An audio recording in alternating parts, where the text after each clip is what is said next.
I would now like to introduce a note sent to President Roosevelt by Rear Admiral Rinosuke Ichimaru, who died during the fighting at Iwoto, the site of the fiercest battle of the Greater East Asian War.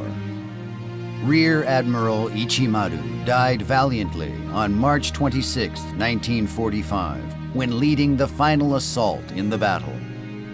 On March 17th, 9 days prior to his death, Ichimaru gathered together all soldiers still capable of moving in a cave 20 meters below ground.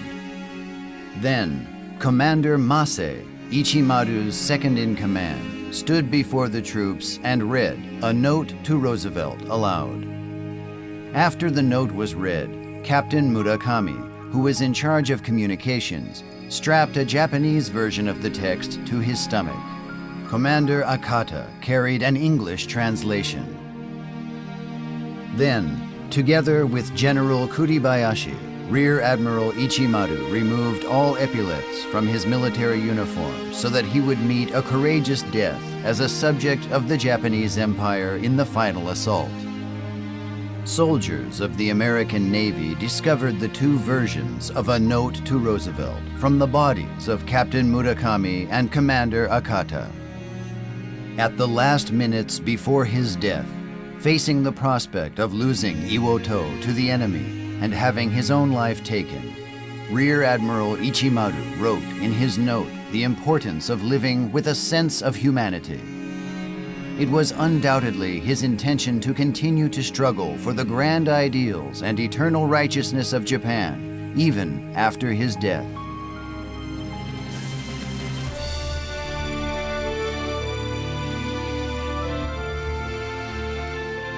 Rear Admiral Rinosuke Ichimaru of the Japanese Navy sent this note to Roosevelt.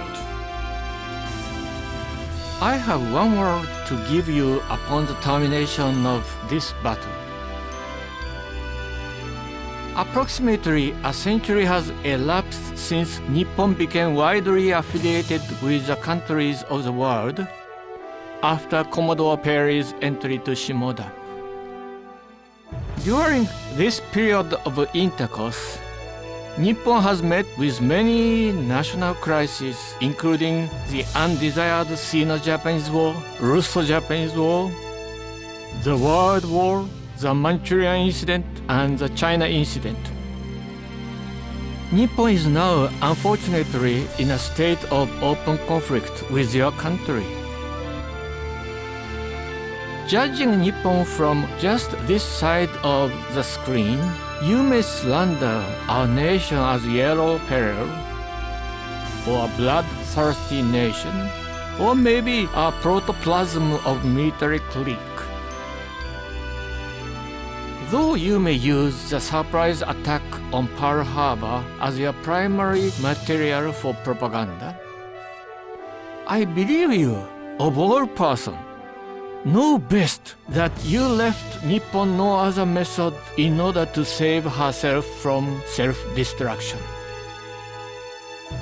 His Imperial Highness has clearly shown threefold doctrine: Yosei, justice; Choki, sagacity; and Sekkei, benevolence. In the rescript of the founder of the empire, and His Imperial Highness rules it in the realization of Hakkoichiu, namely the universe under his sacred rule in his gracious mind. The realization of this ideal means that all human beings own the habitation of their respective fatherland and their own customs and traditions, thus ensuring the everlasting peace of the world. Emperor Meiji composed a poem during the Russo-Japanese War. よもの海皆原からと思うようになど波風の立ち騒らむ。よもの海皆原からと思うようになど波風の立ち騒らむ。The four seas of the world that are united in brotherhood will know no high waves nor wind. This poem won the appraisal of your uncle, Theodore Roosevelt, as you yourself know. We, the Nipponjin, though may follow all line of trade, it is through our each walk of life that we support the imperial doctrine. We, the soldier of the imperial fighting force, take up arms to further the above stated doctrine. Though we at that time are externally taken by your air raid and shelling backed by your material superiority, spiritually we are burning with delight and enjoying the peace of mind.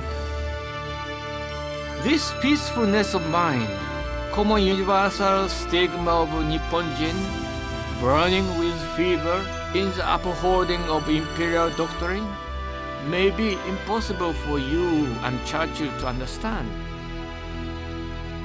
I hereupon pitying your spiritual feebleness, pen a word or two. Judging from your action, white races, especially you Anglo-Saxon, as the sacrifice of the colored races, are monopolizing the fruit of the world.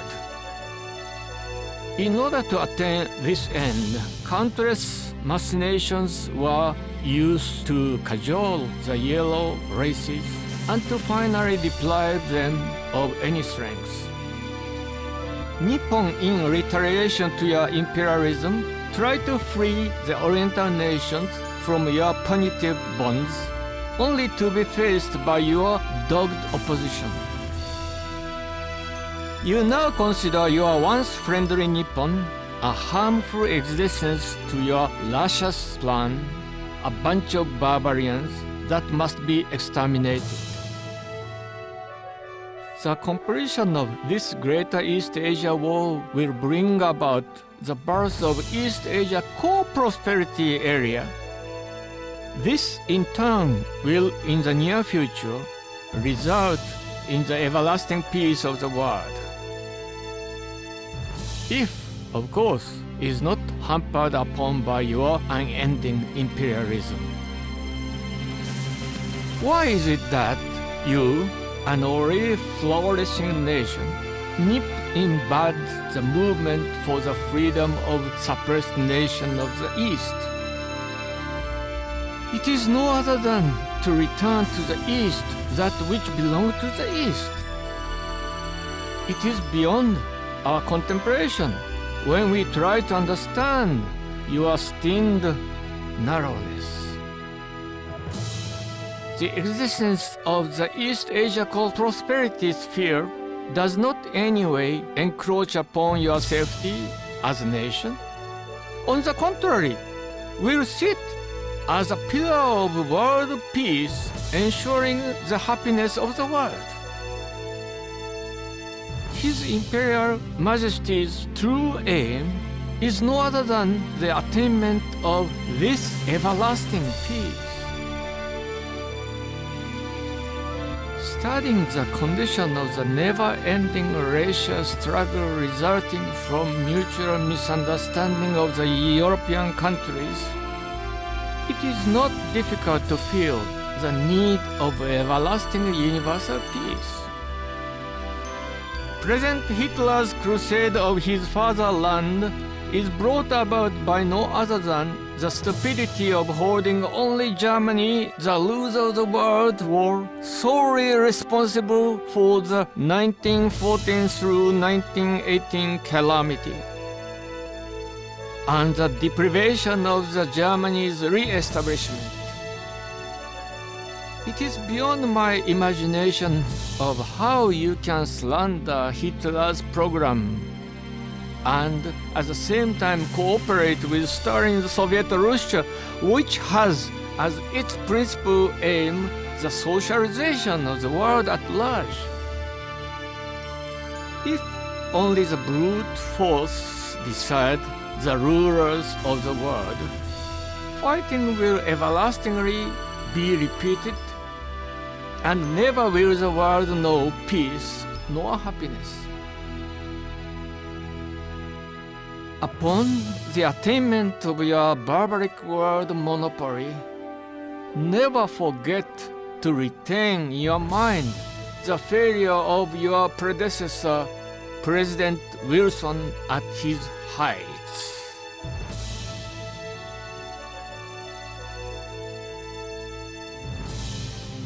This note was introduced by various media agencies in the United States. The ideals written in the note then transformed into the ideals of the United States and are now regarded as common sense by people throughout the world. Today, the note is a valuable part of the collection at the Annapolis Maritime Museum, part of the United States Naval Academy.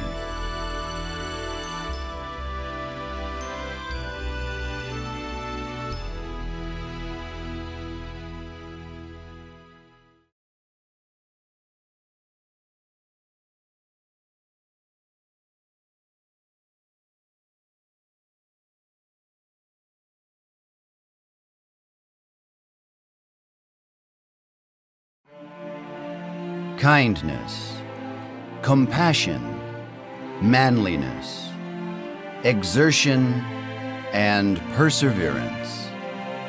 Foreign visitors to Japan express their joy and admiration of interacting with Japanese people. However, the majority of Japanese people do not have pride of being Japanese citizens. In particular, ever since Japan was compelled to participate in the previous war, Japanese history has been greatly warped. The mistaken labeling of Japan as an evil nation that invaded Asia causes many Japanese people to feel shame towards their nationality. Indeed, in addition to having a loss in confidence of having been Japanese, being brainwashed with a masochistic view of Japanese history has deeply infiltrated the hearts of children who are the leaders of future generations. On the occasion of the 70th anniversary of the end of the Greater East Asian War, now is the time to end this era of incorrect historical awareness. あの日はいつまでも忘れません。And then, at that point, MacArthur, who had been standing further in, walked very strongly towards him and said, "You are very, very welcome, sir," and took the emperor both hands, both of his hands in the emperor's one hand. The emperor's hand was shaking like that, trembling, and he bowed very low so that the handshake was over his head. He thought he might have come to sort of save his skin, so to speak. But instead, the emperor had offered himself as a Mingawari. Kill me, but not those who acted in my name. And MacArthur was so astonished by that he knew from that moment that here was a very precious man that had to be preserved for many, many reasons, and he did. Furthermore, we ask that adults in today's society convey true Japanese history to children who will become responsible for the future of our nation. We hope that our children will feel pride in having been born in noble Japan and will hold courage and aspiration in their hearts.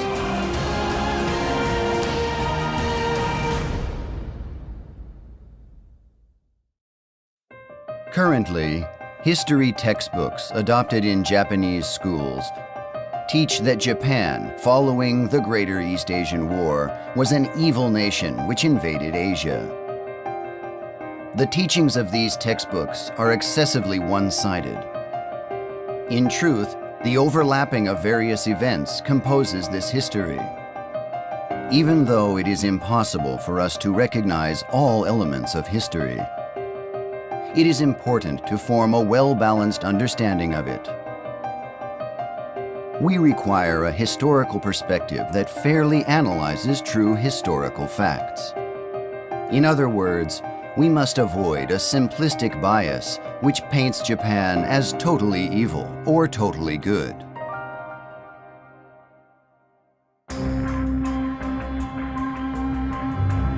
Modern Japanese history began when Commodore Matthew Perry arrived at the Uraga Harbor with his fleet of black ships. Commodore Perry demanding the opening of Japan to trade, and his appearance greatly shocked the nation. Japanese people were forced to implement reforms, and the Meiji Restoration took place. Japan took its place among the world's powers by enacting a policy of increasing national prosperity and military power. The rapid modernization of Japan created jealousy among the other powerful nations, and Japan was subjected to ill treatment. Japan fought the Japanese Sino War and the Japanese Russo War out of concern for Russian aggression in Manchuria and the Korean Peninsula. Even as other Asian nations were colonized and invaded by Western powers, Japan was the only nation to continually resist the imperialism of the West.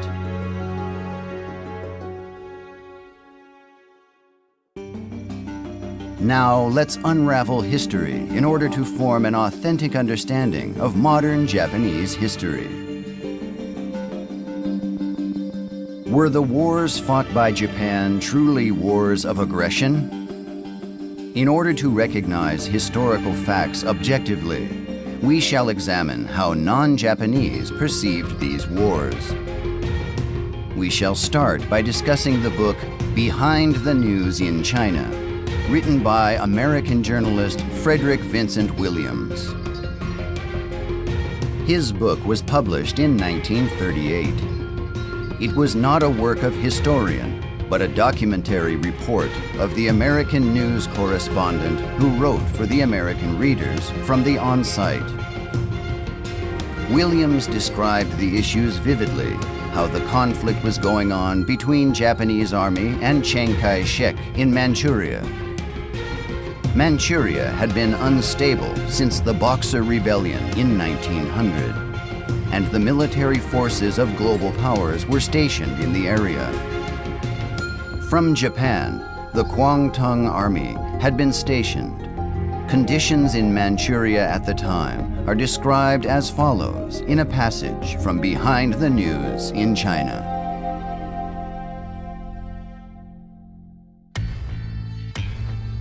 Japan knew too well the sloth and weakness of the Chinese masses at large, and the treachery and greed of the Chinese warlords. Japan had driven the warlords and their hired gangster armies out of Manchuria and made of that country a territory.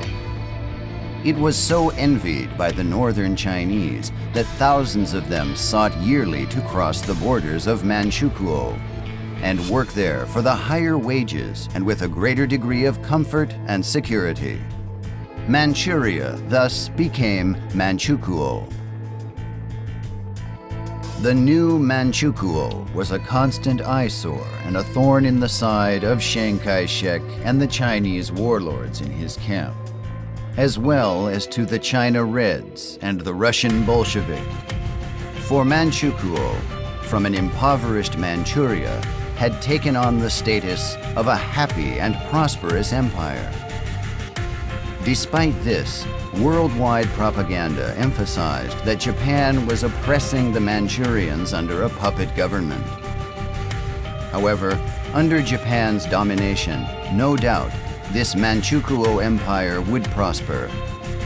The contrast between clean and busy cities and villages and well-ordered life and modern railroads in Manchukuo and the misery, poverty, and disorder in China proper would cast reflection on not only the Nanking government, but the Soviet in Russia as well, whose own house was far from in order.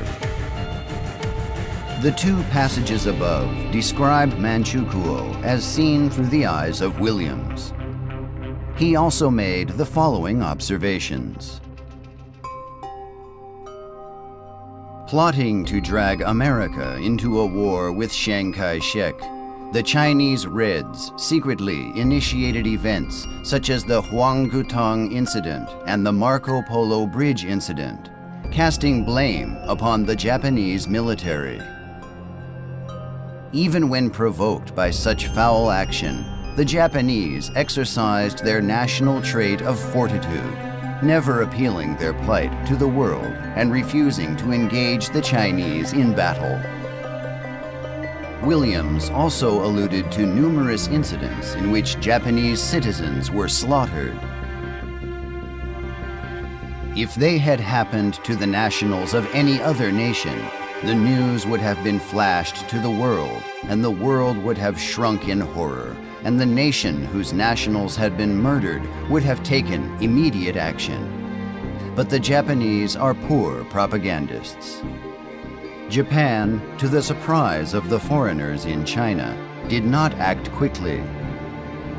Japan knew the Chinese government had perpetrated in the trap of Russian communists. She knew that since the Western nations had closed the markets of the world to her products, she must do business in North China. And the Japanese government, frankly, did not want to war with China. China's government, as Japan knew, was lost in the web of Bolshevism from Russia. Yet Japan did not wish to fight the people of China, because China was her neighbor and must be her customer if she, Japan, were to live.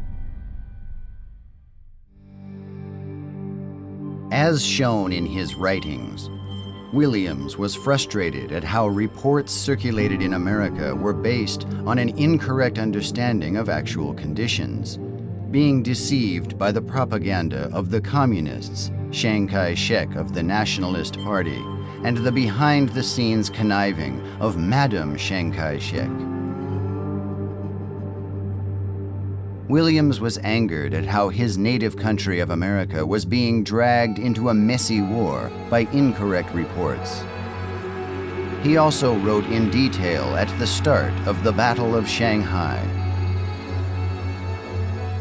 The battle has begun. But before the shots were fired, already the Moscow and European propaganda agencies, as well as the Chinese press agents, were at work.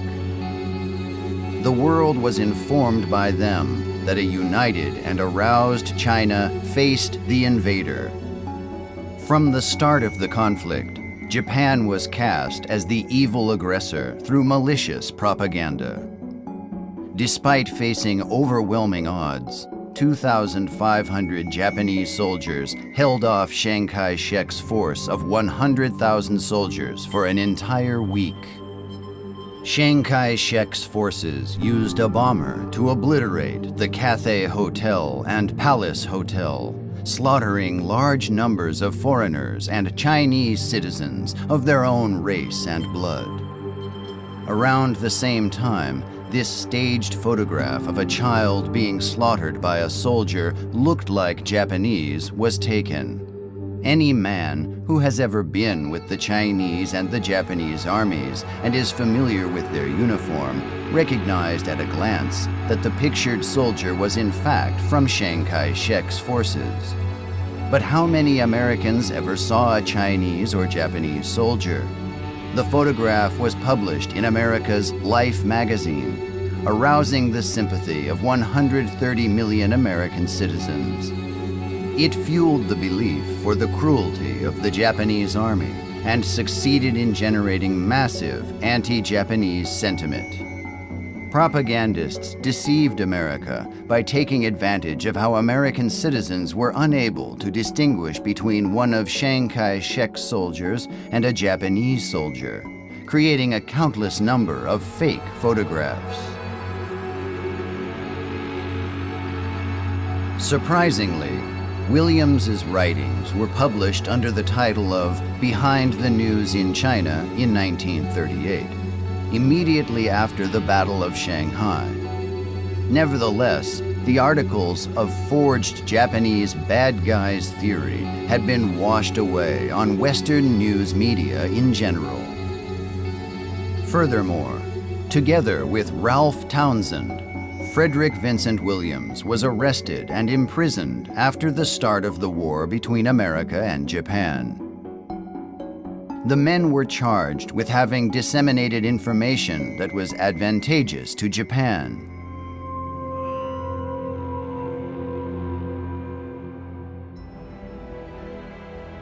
To continue, we shall discuss the relationship between Korea and Japan, specifically from the book Explanation for the Sake of Pro-Japan by Kim Won-sup.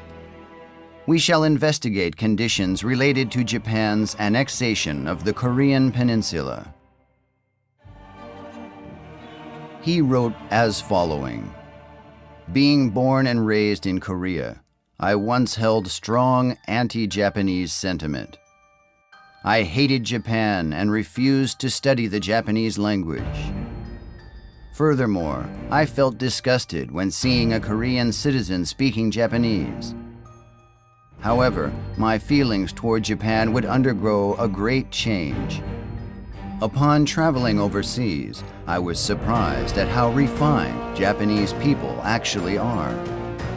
Indeed, I learned that Japanese possess many outstanding traits when compared with Koreans. I became capable of considering the position of Korea and Japan in international society through a more objective perspective.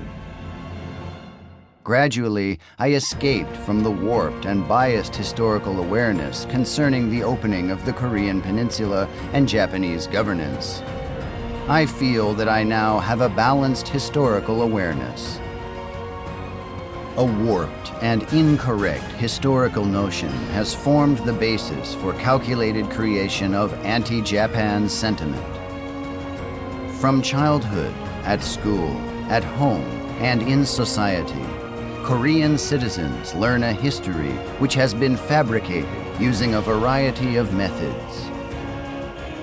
As a result, normal Korean citizens are instilled with a false historical notion regarding the period of the Governor-General of Korea. They believe that Koreans lived as slaves of the Japanese, exploited, killed, and driven out of their homeland. I ardently hope to correct this distorted historical notion of Koreans, no matter what it takes. Ever since the Japanese-Russo War ended in 1905, rather than being considered as a colony, the Korean Peninsula was prevalently viewed by Japan as an extension of the Japanese nation itself. At the time, during the governing of the Korean Peninsula and Taiwan, local residents generally received the same treatment as Japanese citizens. Indeed, it is believed that the Japanese government engaged in unprecedented treatment, such as heavier investment in these areas than in the Japanese mainland.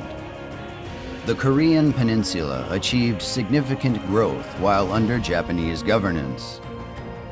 During a period of slightly more than 30 years, the population increased from less than 10 million to about 25 million, while the average lifespan lengthened from 24 years to 45 years. In a short time period, the undeveloped agricultural society of the Korean Peninsula transformed into a modern capitalistic society.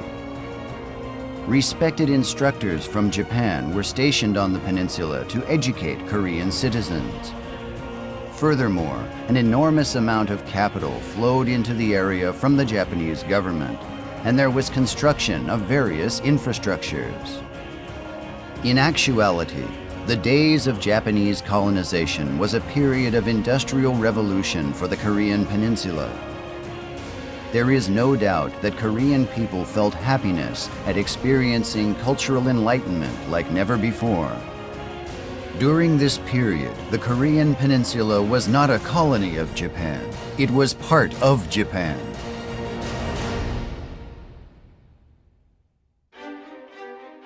Since 1986, it has become taboo for the Japanese Prime Minister or cabinet members to worship at Yasukuni Shrine.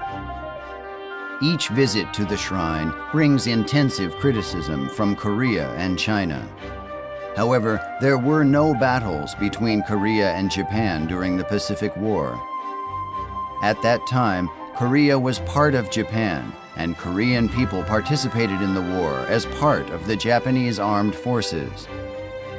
In that respect, it would not be far from the truth to say that Korea is a country guilty of war crimes. When considering Korea's lack of involvement in the war, it is illogical for Korea to criticize Japan, even while the United States of America, which was Japan's actual opponent, remains silent.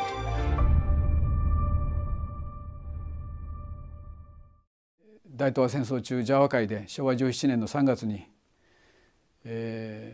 漂流しているイギリスの海軍の将兵たちをですね通りがかった日本の駆逐艦が救助して、ただ救助するのみならずその汚物と油にまみれてたイギリスの将兵たちを非常に懇切丁寧に水兵たちが体を洗ってあげて、かつ食料も供給し、そして非常に優遇してくれたと。しかも艦長が日本の海軍の艦長がですね健闘をたたいて、諸官たちは勇敢に戦われたと、共和帝国海軍のゲストであるというスピーチをされたということを聞いてですね、私は身振りしたんですね。これが一つの起点になりまして、この自虐史観昭和海軍否定論が解消されていくわけですけども、私は翌年にはすぐイギリスに飛びまして、そして当時の関係者の方々にお会いして取材したわけです。その時にその昭和16年の12月10日マレー沖海戦で、日本海軍と戦った、プリンス・オブ・ウェールズに乗っておられた、グラム・アレン海軍大尉がですね私にこう言ったんですね。君は日本に帰ったらぜひ自分たちのリスペクトと感謝を伝えてくれということだったんです。どういうことかと言いますと、日本海軍をおよび帝国陸軍を攻撃するためにマレー半島に上陸した帝国陸軍を艦砲射撃するためにですね、クワンタン沖を北上中のイギリス東洋艦隊旗艦プリンス・オブ・ウェールズでの話なんですけど、東洋艦隊司令長官のサー・フリップ提督に対してですねグラム・アレン大尉は当時副官をやっておられたそうですから、意見具申をされたということですね。どういったことかというと、日本海軍航空隊っていうのは非常に強力なので油断をされては危険ではないでしょうかという意見具申をしましたら、フィリップ提督が黄色い猿どもが何ができるかと一生に付されたと。ところが日本の海軍航空隊の攻撃が始まるやですねフィリップ提督は顔面蒼白になって、こんな見事な攻撃を見たことがないと絶句されたそうですね。でその後に2時間で世界最強不沈戦艦と言われたプリンス・オブ・ウェールズは我が海軍航空隊の攻撃を受けてですね2時間で沈没していくんですけども、その時の後の行為に非常にびっくりしたと。指揮官機が攻撃やめの合図をすると日本海軍の航空隊は一切攻撃をやめて救助活動を妨害しなかったらしいんです。それで洋上でですね、プリンス・オブ・ウェールズ随伴艦のレパルスに随伴していた駆逐艦軍はですねそれぞれの主力艦の原則に横付けして洋上でですね救助活動に入ったということです。ちなみに太平洋では洋上ではですね日本海軍がそういうことをした時にはアメリカ海軍は容赦なく攻撃してですね救助の駆逐艦もろとも撃沈するという非人道的なことをしてたんですけども、帝国海軍は決してそういうことはせずに救助活動を洋上で見守ってですね、しかもその後が非常に私は胸を打ったんですよ。クワンタン沖から母港のシンガポールに帰る間、日本の海軍航空隊はですね上空援護をしてくれたと。黄色い猿と思って、東洋人をバカにしてた自分たちがですね非常に情けなく思いましたと。こんな見事なねその攻撃と、そしてそのチームワーク、統制力、そして武士道に対して非常に自分たちは感激したと言っておりましたですね。それでそのグラム・アレン隊が私に最後に言った言葉、これが私はもう生涯忘れられないのはですね、プリンス・オブ・ウェールズの沈没はイギリス帝国主義の終焉を意味しましたということを言った時に、私はね、大東亜戦争っていうのはアジア解放の戦いだったと先輩方が言われた言葉が、敵がかっての旧敵から聞くこと確認することができてね、非常に私は感激いたしました。とかく今日本では自虐史観といいまして侵略戦争だったと言ってるんですけどもね、私はそうは思いません。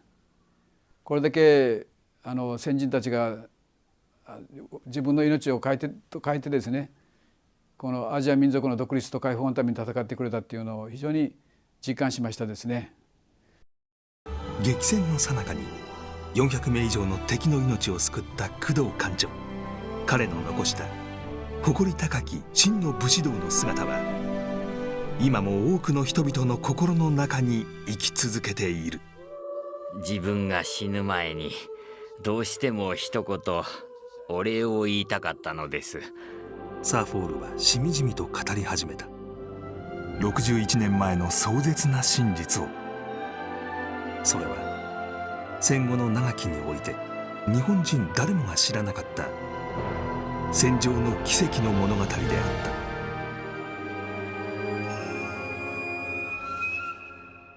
その物語は1942年ジャワ島北東部スラバヤ沖で起こった。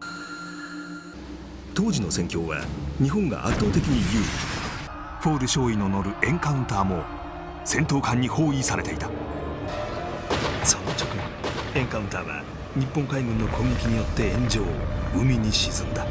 近くには沈没した別の船の乗組員を含め合計400名以上が漂流。8隻の救命ボートではあまりに不十分。ボートにしがみつくのがやっとの状況だった。苦しさのあまり自殺しようとする者も現れた。その時、見ろ、船だ。フォールの目の前に現れたその船は日本海軍の駆逐艦イカズチ。その指揮を執ったのが艦長工藤俊作。戦闘用意、戦闘用意。見張りは警戒厳となせ。工藤の船がついに漂流者を射程距離に捉えた。浮遊物は敵兵らしき。艦長、イギリス海軍です。400名以上はいます。ボートや瓦礫につかまり必死に助けを求める400名以上のイギリス海兵だった。しかし敵兵を救助せよ。工藤はある信念を貫いた。それは工藤が海軍兵学校の頃から教育された武士道だった。敵と天人間、弱っている敵を助けずしてフェアな戦いはできない。それが武士道であると。世紀の救助劇はこうして始まった。その数は日本の乗組員の2倍近い422名に上った。 You have fought bravely. Now you are the guests of the Imperial Japanese Navy. この出来事は日本人に対して持つ私の印象にずっと影響を与えました。深い尊敬と感謝の念を抱いています。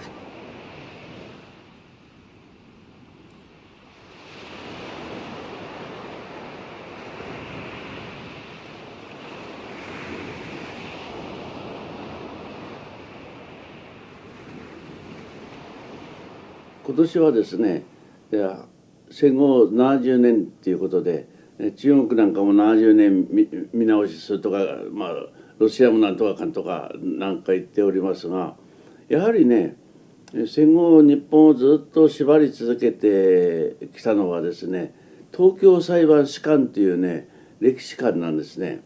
これは日本が敗戦した時に、連合国が日本を裁いたわけです。初めからその日本を有罪にしなきゃならないということが決まっておりましてですね、それでマッカーサーはもう連合国の全部の負託を受けてですね、国際法によらず国際法によらないんですよ。マッカーサー条例という自分の参謀本部が作ったようなですね項目で検事に告発してもらって、それにやってやるというわけですから、初めから結論が分かっているような裁判ではありました。The International Military Tribunal for the Far East, or Tokyo Trial, lasted from 1946 to 1948. From the Manchurian Incident in 1931 to the Marco Polo Bridge Incident in 1937, Japan was involved in the Sino-Japanese War. The process from the start of the war between Japan and the United States of America in 1941 and the end of the war in 1945 was determined to be a war of aggression by Japan. The act of planning, preparing for, starting and implementing this war of aggression was judged as a crime against peace, for which Hideki Tojo and 6 others were executed by hanging. アメリカ人は勝ったもんですからね、戦時プロパガンダそのままのように日本人は悪いやつだ、悪魔みたいなもんだというような感じだったんです。ところがですよ、裁判が始まってみますとね、弁護団が燃えるんです。何、日本悪かったんじゃないんじゃないか、全然悪くないんじゃないかということでね、燃えるんです。例えばですね、人道に対する罪なんていう時もですね、アメリカ人の弁護人がですね、それなんだと、我々はね、原爆を作らせたやつ、運ばせたやつ、落としたやつ、みんな分かってるじゃないかと。そんな国がどうしてその日本の人道問題を得るかという趣旨のことをね、アメリカ人の弁護人が言ってるんですよ。The proposition that killing in war is not murder. That killing in war is not murder follows from the fact that war is legal. This legalized killing, justifiable homicide technically perhaps, however repulsive, however abhorrent, has never been thought of as imposing criminal responsibility. If the killing of Admiral Kidd by the bombing of Pearl Harbor is murder, we know the name of the very man whose hands loosed the atomic bomb on Hiroshima. We know the chief of staff who planned that act. We know the chief of the responsible state. Is murder on their consciences? We may well doubt it. We may well doubt it. And not because the event of the armed conflict has declared their cause just and their enemies unjust. Because the act is not murder.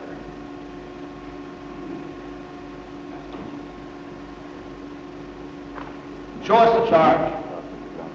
Produce the proof. Killing contrary to the laws and customs of war.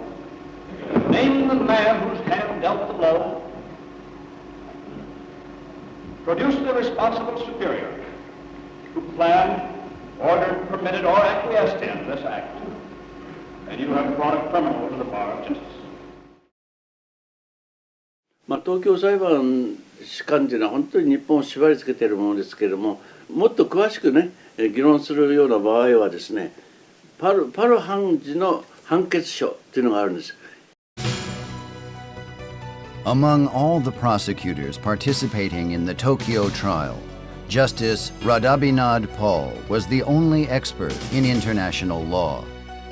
He was an Indian citizen and the only Asian jurist among all the judges at the Tokyo trials. Justice Paul insisted throughout the trials that Japan was innocent according to international law. In fact, he was extremely worried that Japanese school textbooks would use the historical notion created by the Tokyo trial to teach that Japan committed the crime of aggressive violence, and Japan committed an international crime. Justice Paul even offered the following words of encouragement: "I cannot stand idly by and watch future generations of Japanese children be burdened with a warped sense of guilt which infects them with servility and decay."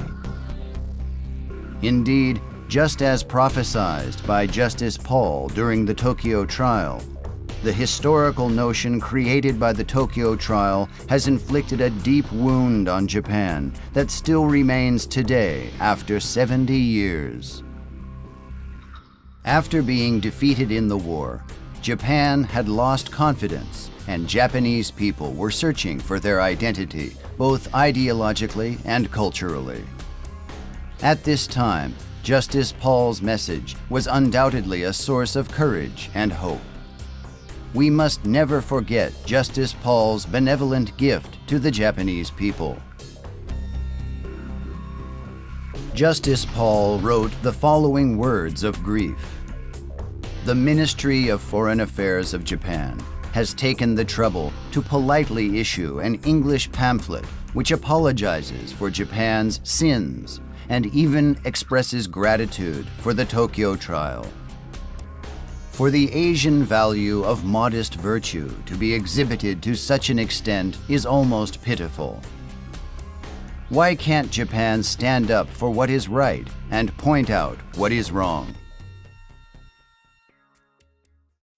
Justice Paul visited the cenotaph for the atomic bomb victims, offering flowers and silent prayers.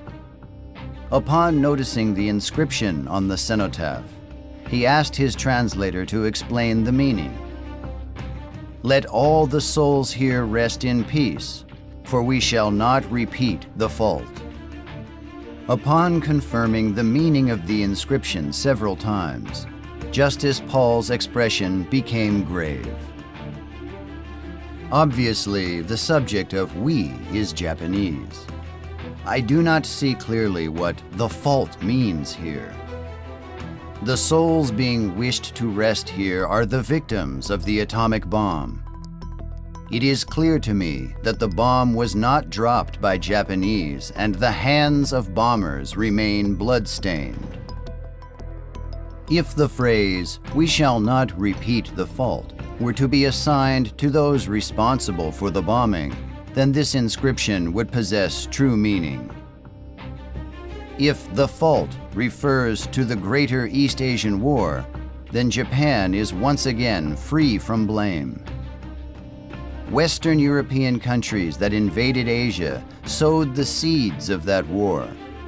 Furthermore, America imposed the ABCD encirclement as economic sanctions on Japan, eventually provoking Japan by placing an embargo on oil and an ultimatum in the form of the Hull Note.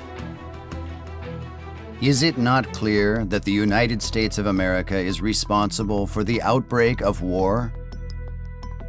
The extent of Justice Paul's grievance is evidenced in his following statement.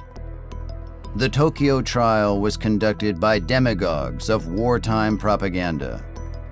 The purpose of the trial was to implicate Japan as responsible for all wrongdoings. I would have never believed how such deceit has crushed the spirit of the Japanese people. The Tokyo trial has inflicted even greater damage than the atomic bomb.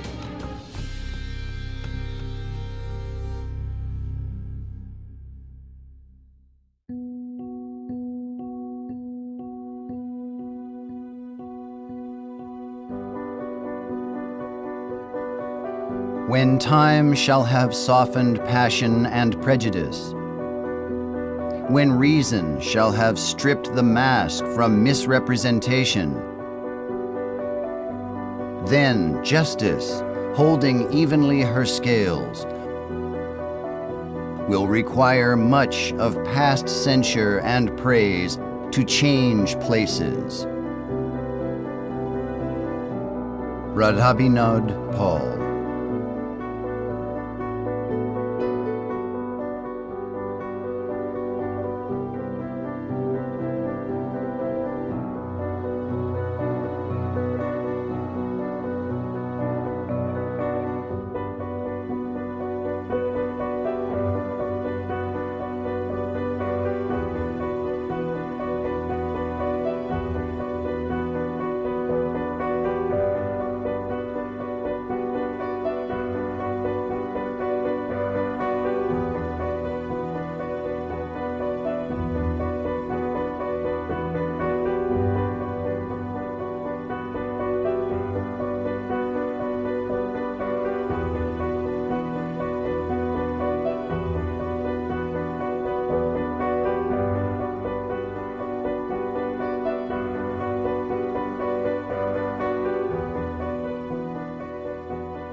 このリビジョニストという言葉がね、アメリカで今非常に流行ってですね、日本のが立派な国であったと言おうとすると、すぐにリビジョニストと言って批判するのが盛んです。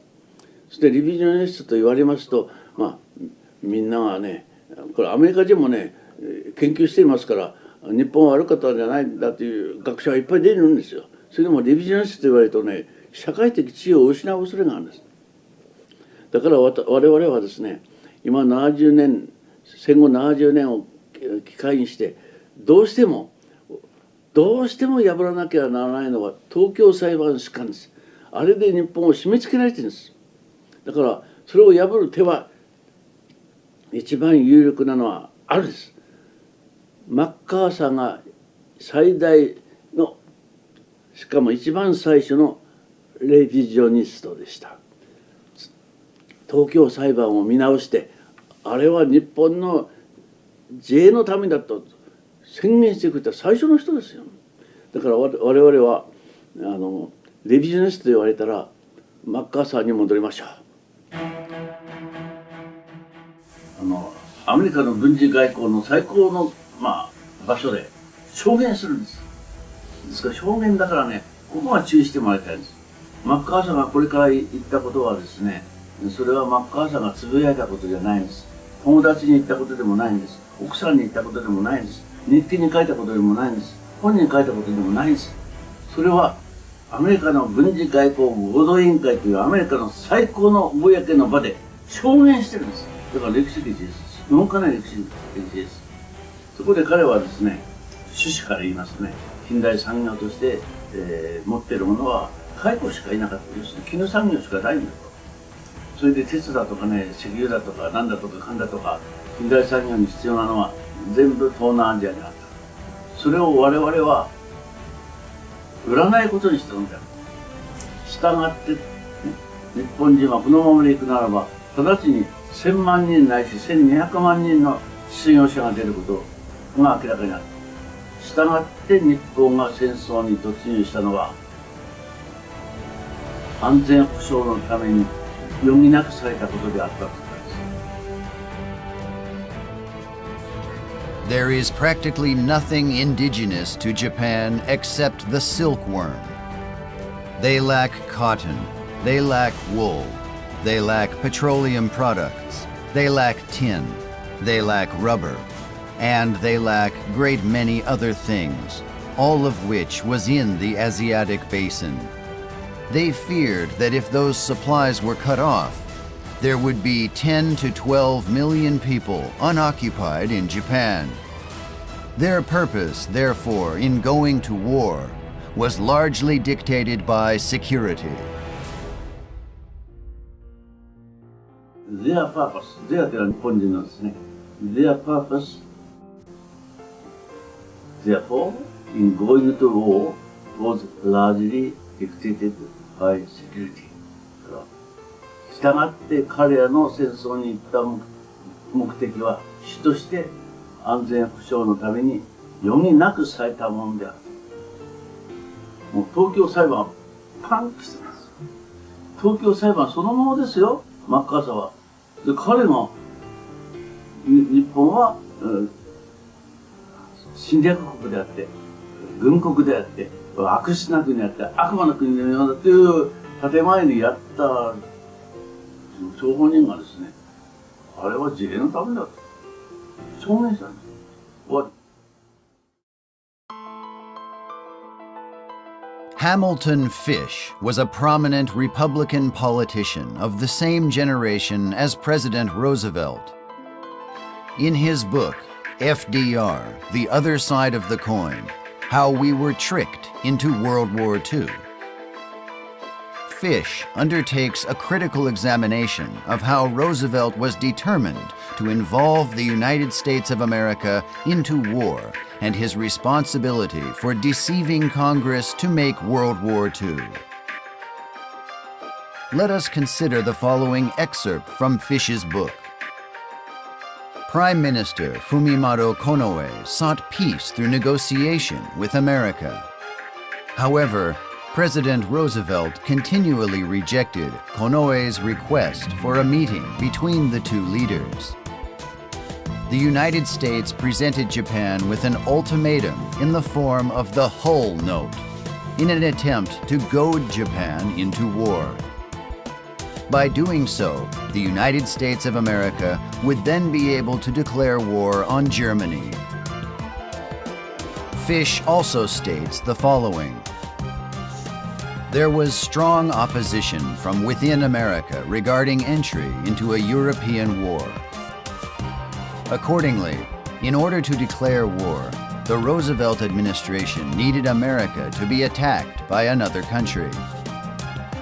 Therefore, the government allowed Pearl Harbor to be attacked, thus gaining overwhelming public support for entering into war. In addition to the Hull Note being an ultimatum towards Japan, the very existence of the note was hidden after the start of the war. This led to the American public believing that Japan had launched a surprise attack in the midst of peace negotiations. According to the government's plan, this created passionate support for Roosevelt's call for war. Japan fought courageously to the bitter end. There must never be another war between the United States and Japan. There is nothing revisionary about an attempt to fairly examine the history of a nation and its people. I seek nothing more than to wipe away the one-sided post-war bias and conduct a fair examination of the past, recognizing what is truly right and wrong. This is the proper stance to be taken by an independent nation. Furthermore, such a fair examination of history will enable foreign diplomacy on equal terms. As was clearly shown in the case of Comfort Women, this series of contrived and distorted historical events must be corrected. However, there are some parties to whom this distorted history is a justificatory political tool. These parties will fiercely resist the correction of history and will not hesitate to apply the label of revisionist. It is vital that we possess the courage to pursue the truth without giving into the pressure of anti-Japan propaganda.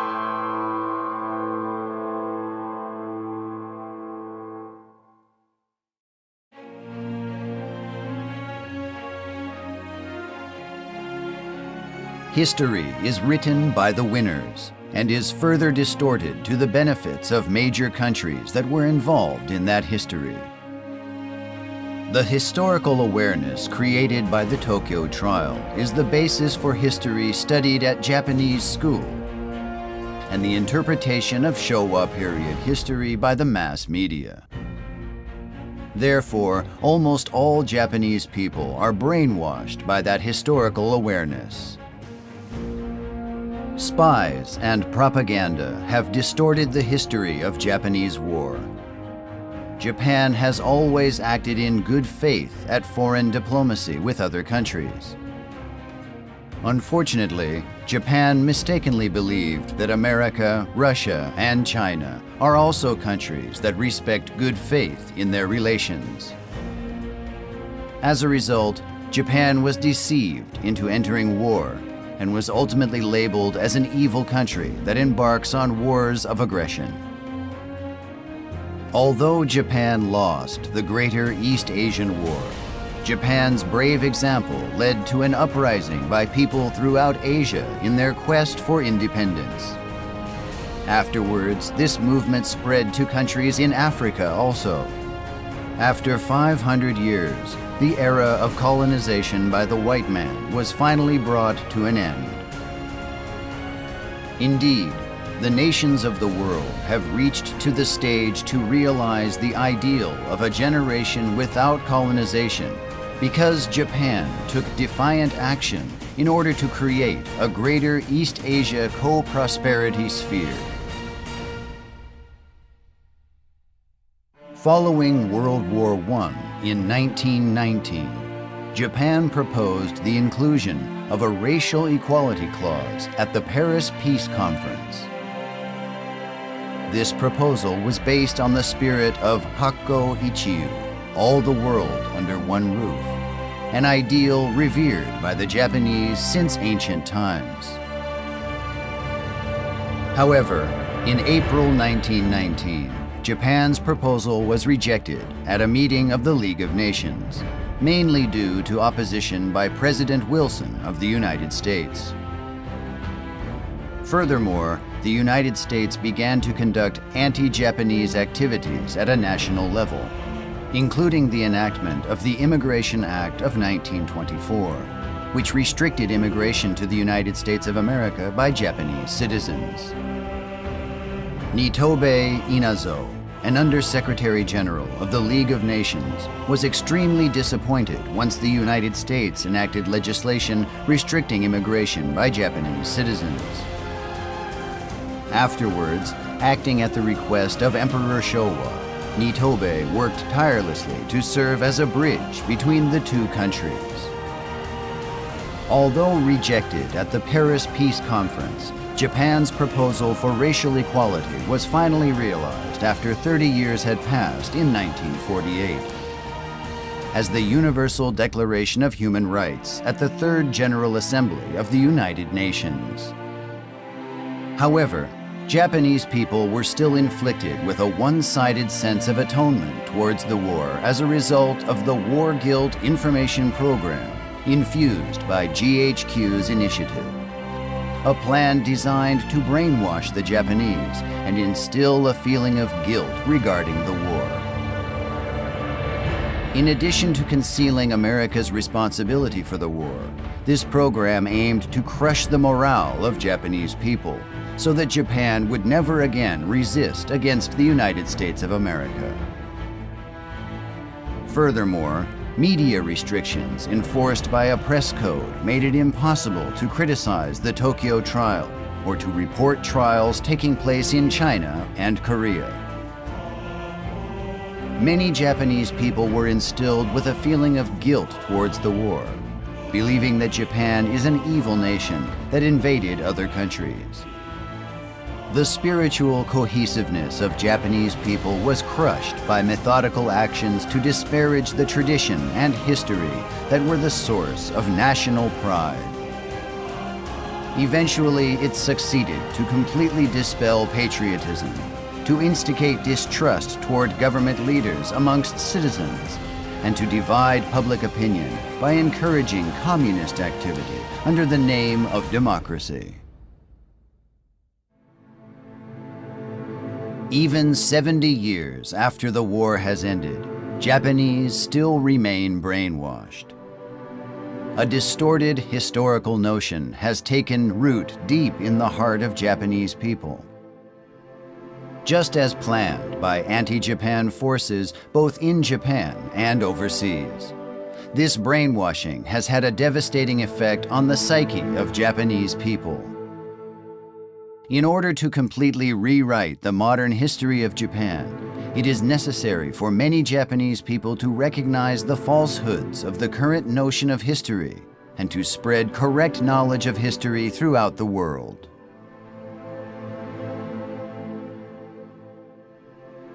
We must take action to stop the brainwashing of Japanese people with a historical awareness contrived to benefit the winners of the war. A history designed to ensure national prosperity of China, Korea, Russia, and America. This false history has made it possible to place blame for the war entirely on Japan. Moreover, by exerting just the slightest pressure, China and Korea have been able to extort compensatory and monetary aid from Japan. Japan has contributed and distributed an enormous amount of funding to China and Korea via the Official Development Assistance, ODA.